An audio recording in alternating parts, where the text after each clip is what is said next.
orqamdagi turgan oshxonani nechi pulga bitgan deb o'ylaysizlar? Hozir sizlar bilan bu oshxonani obzorini qilaman. Narxini bilmoqchi bo'lsanglar, videoni oxirigacha tomosha qilinglar. Mebelimizni uzunligini 4 metr qilib berganmiz. Patologgacha 260.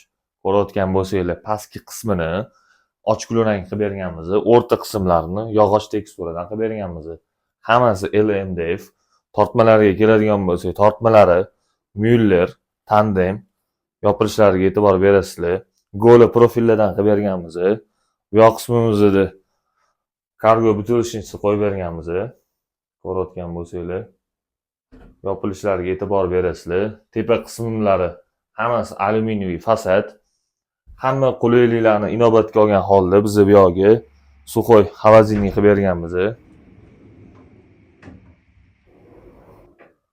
Bu oshxonamizdagi fishkalardan yana bittasi podsvetka bo'ladi. Podsvetkasini sensorli jest yordamida qilib berganmiz. Ko'rayotgan bo'lsanglar, hamma yog'i bittada yondi, yana bittada o'chiramiz. Bu oshxona mebelimizni sizlarga obzor qilib berdik.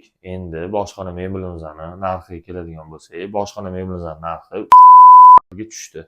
Agar kimga xuddi shunaqa oshxona mebeli kerak bo'ladigan bo'lsa, bizga murojaat qilsanglar, biz sizlarga 15 kun ichida do'gur bilan yasab bitirib beramiz.